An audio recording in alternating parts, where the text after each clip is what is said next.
Hi hello friends, welcome back to media talks. நான் உங்கள் மௌனிகா. என்ன சொல்கிறதுனே தெரியல.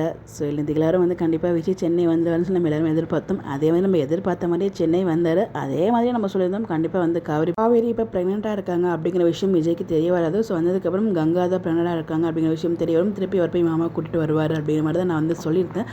அதே மாதிரி தான் ட்ராக்கை மூவ் பண்ணியிருக்காங்க. ஆனால் கொஞ்சம் வருத்தமாக இருக்குது. விஜய் அவ்வளோ தூரம் அவ்வளோ எல்லாத்தையுமே சொல்கிறார். நடந்த எல்லாத்தையும் காவேரி கிட்ட சொல்லும்போது கூட காவேரிக்கு ஏன் சொல்லாமல் தயங்கி நின்னாங்க அப்படின்னு நமக்கு புரியல. ஸோ ஏன் ரெண்டு பேரும் போட்டு குழப்பிட்டு இருக்காங்க? இந்த டைம் காவேரி விஜய் கூட நிற்கணும் இல்லையா?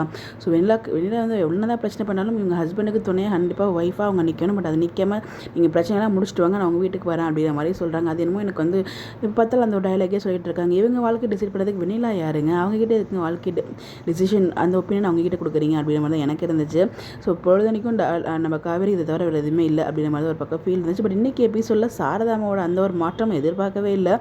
ஸோ இப்படி சொல்கிறாங்க. பட் ஆனால் காவேரி பார்த்திங்கன்னா அவங்க அம்மா அவங்களே ஃபீல் பண்ணி அனுப்பிச்சி வைக்கணும் அப்படிங்கிற மாதிரி இது நினச்சிட்டு இருப்பாங்க போல், என்னன்னு தெரியல.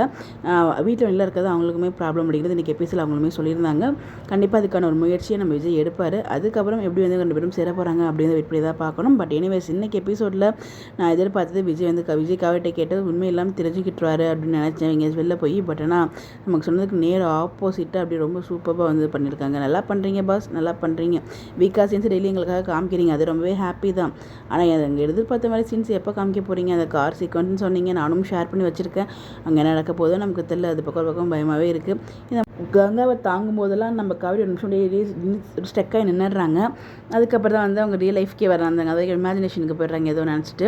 இன்னொரு பக்கம் அந்த ஃபைலை இப்போ வரைக்கும் யாருமே வாங்கலை. நான் நினச்சேன் காவேரி போய் இப்போ வாங்கிடுறாங்க போல் அப்படின்னு மாதிரி நினச்சேன். பட் இப்போ வரைக்கும் அவங்க வாங்கலை. பட் டேப்லெட் மட்டும் வாங்கிட்டு வந்தாங்க. அது எப்படின்னு தான் நமக்கும் தெரியல. ஸோ பாப்பா என்ன நடக்குது அப்படின்னு சொல்லிட்டு இன்றைக்கி எபிசோட் ஓவரால் இன்றைக்கி விஜய் காவேரி சீன்ஸ் நல்லா இருந்தது. பட் ஆனால் எதிர்பார்த்த சீன்ஸ் இல்லையே அப்படிங்கிற மாதிரி கொஞ்சம் வருத்தமாகவும் இருந்துச்சு. நீங்கள் எபிசோட் பார்த்தீங்களா? உங்களுக்கு எப்படி முக்கியமான என்ட்ரி அத்தையோட என்ட்ரியுமே வந்தாச்சு. ஸோ அவங்களுமே பார்த்தீங்கன்னா ரொம்பவே சந்தோஷமாக ஃபீல் பண்ணிட்டு இருக்காங்க. ஸோ யாருக்கும் சொல்ல வேணாம், பத்திரமா இருங்க, ஆரோக்கியமாக இருங்க அப்படிங்கிற நம்மள ரொம்ப நிறைய இஸ்லாம் கொடுத்துருந்தாங்க. சரி பார்ப்போம் என்ன நடக்குது அப்படின்னு சொல்லிட்டு. நீங்கள் எபிசோட் பார்த்தீங்கன்னா உங்களோட பாயிண்ட் ஆஃப் வியூ என்ன, உங்களுக்கு எப்படி சொல்லி மறக்காமல் கமெண்ட்டில் ஷேர் பண்ணுங்கள். இந்த மாதிரி எப்படி தெரிஞ்சுக்க நம்மளோட சேனலை ஃபாலோ பண்ணிக்கோங்க. Bye bye.